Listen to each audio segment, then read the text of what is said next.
47 minutes. That is all it took for the carefully constructed fantasy of a royal reset to collapse into the most humiliating, tightly controlled confrontation the Sussexes have ever walked into, and Tom Bower has now ripped the lid off exactly what went down inside Highgrove when Meghan Markle and Prince Harry finally sat across from King Charles. Remember, 47 minutes is not a reconciliation. It is not some cozy, warm family get-together where everyone is absolutely thrilled to see each other. It is an absolute nightmare. And Meghan Markle reportedly felt thoroughly humiliated by how the entire trip unfolded. You know, they always say that time heals all wounds, but apparently 47 minutes is just enough time to realize that some bridges have been burned straight down to the absolute ground. I mean, think about the sheer audacity of it all. You spend 5 whole years publicly trashing your own flesh and blood on global television, crying on Oprah's couch, releasing whiny docuseries, selling out every single intimate family secret for a massive Netflix paycheck, and then what? You just expect to walk right back into the royal living room like absolutely nothing ever happened. It is honestly mind-boggling the level of sheer entitlement we are dealing with here. But hey, that is the Sussex brand in a nutshell, isn't it? Pure, unfiltered delusion. Tom Bower has just uncovered what really happened during that widely discussed 47-minute meeting at Highgrove House. And by the end of this, it is going to become abundantly clear why those 47 minutes shifted the entire royal picture in a massive, irreversible way. What was supposed to be a carefully staged moment to help rebuild family ties instead became a tightly controlled icy encounter that left behind far more questions than answers. On the surface, the Montecito spin machine tried to tell us this was a sweet, emotional trip to bring Prince Archie and Princess Lilibet to see their grandfather King Charles. They wanted the world to believe that the king was practically begging for a reunion. But according to investigative biographer Tom Bower, the reality behind those closed doors was a brutal wake-up call for the Duke and Duchess of Sussex. They walked in expecting a grand royal reset, hoping to grab some fresh royal legitimacy to salvage their crumbling American empire. Instead, they walked straight into a masterfully engineered trap set by a king who has officially run out of patience. Now, to truly understand why this 47-minute meeting was so ridiculously tense, you have to ask yourself one very simple question. Why now? Why the sudden desperate urge from Harry and Meghan to reconnect with the very institution they spent half a decade branding as toxic, racist, and oppressive? Well, as the old saying goes, you just have to follow the money, don't you? Let us be completely real about where the Sussexes stand right now over in California. The Hollywood dream they tried so hard to sell us is flatlining on life support. Think about the timeline here. First, their multi-million-dollar Spotify deal collapsed in a massive cloud of public embarrassment with top podcast executives literally calling them grifters on international media. Then their colossal Netflix deal started looking increasingly shaky, with project after project getting quietly scrapped or shelved due to a total lack of original ideas. And let us not even get started on Meghan's lifestyle brand, American Riviera Orchard. What was supposed to be her big glorious return to commercial stardom has devolved into an absolute mockery plagued by trademark rejections, delayed product launches, and endless supply chain headaches. I mean, nobody asked for $40 jars of overpriced jam from a former royal who spent years complaining about her immensely privileged life. The harsh reality is that without a direct, tangible connection to the British royal family, Harry and Meghan are completely out of gas. Their commercial value is nosediving at an alarming rate. They have massive, eye-watering bills to pay every single month. We are talking about astronomical security costs, heavy mortgages on their sprawling Montecito mansion, and a bloated public relations team working 24 hours a day, 7 days a week, just to keep their names in the headlines. They are burning through cash like water, but the income streams are drying up fast. They suddenly realize within a window of maybe 5 years at best that they are facing a very real, very terrifying financial wall. They thought they could step away from royal duties, build a billion-dollar global brand based purely on complaining about their family, and live like Hollywood royalty forever. But when you are mocked so publicly on global television shows, when your commercial projects face endless scrutiny, and when the American public starts getting utterly sick of your non-stop whining, your prestige vanishes. And that is where the desperation kicks in. Harry and Meghan desperately needed a shot of royal stardust. They needed to show the world, and more importantly, their corporate sponsors, that they still have direct, intimate access access to the King of England. They needed to prove that the Sussex brand still carries official royal weight anywhere in the world, because without that royal link, they are just two overly entitled celebrities living in California wallowing in a maze of their own making. When the moment for the actual face-to-face meeting finally arrived, King Charles demonstrated a level of strategic brilliance that completely caught the Sussexes off guard. Look, the king was placed in an extraordinarily difficult position. On one hand, he is the monarch responsible for protecting the thousand-year-old institution of the crown from two individuals who have done everything in their power to undermine it. On the other hand, he is a father and a grandfather who naturally wants to see his grandchildren, Archie and Lilibet. Harry and Meghan knew this emotional vulnerability existed, and they fully intended to exploit it. They banked on the king being soft, malleable, and willing to forgive and forget just for a brief photo opportunity with his young grandkids. If King Charles had refused to see them all together, the Sussex PR machine would have immediately launched a global smear campaign. They would have painted Charles as a cold, heartless, unfeeling grandfather who turned his own flesh and blood away at the door. So Charles didn't give them that victory. He allowed the meeting to happen, but he dictated the terms down to the precise minute. He summoned them to Highgrove House, his secluded country residence in Gloucestershire, far away from the public eye and media cameras in London. On a Friday, a fleet of about 20 cars drove into the grounds of Highgrove for what was officially described as a private function with Harry, Meghan, and the kids hidden quietly inside one of those vehicles. And then the timer started. The king granted them exactly 47 minutes. Think about how extraordinarily brief that is for a family reunion after years of painful separation. 47 minutes is not a warm, relaxed catch-up over tea. It is a strictly timed business-like audience. It was designed so that there was zero time for deep emotional manipulation, zero time for circular arguments about past grievances, and zero time for Harry to launch into his usual rants about security or his brother William. It was a quick, controlled high and by.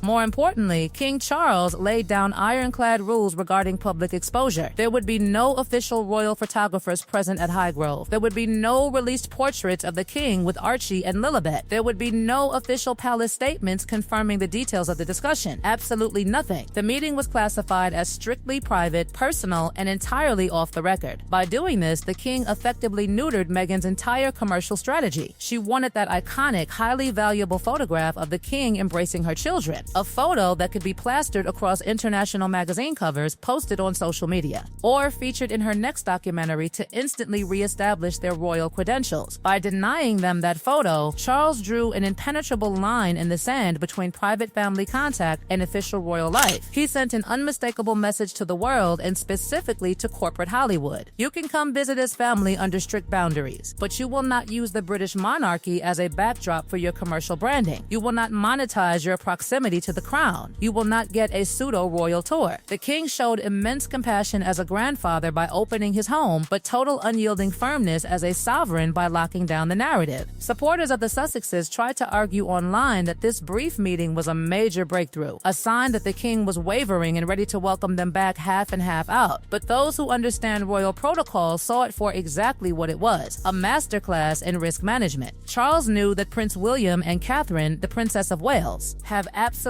zero intention of allowing any rehabilitation of the Sussexes in Britain. William and Kate know the immense damage Harry and Meghan have caused, and they refuse to play along with their games. The king balanced his love for his son with his duty to the heir and the institution. He ensured that no photos could be used to confuse the public about the line of succession or create friction with William and Kate. It was the royal family versus the Sussexes, and on that Friday at Highgrove, the royal family won handily. But to guarantee that this tight control was maintained and that no fake stories were leaked afterward, the king had one more secret weapon waiting in the room. That secret weapon was none other than Queen Camilla. Now, let us take a moment to really process what her presence in that room actually meant. We all know what Harry wrote about Camilla in his memoir Spare. He called her dangerous, he labeled her a villain, and he publicly blamed her for leaking stories to the press to bolster her own image. He threw immense amounts of mud at his stepmother on a global platform. So for Queen Camilla to sit right there during this 47-minute meeting at Highgrove was an incredible, highly deliberate power move. Her presence was anything but routine. Bower suggests that Camilla sat in that room for one primary vital reason: to act as an official trusted witness.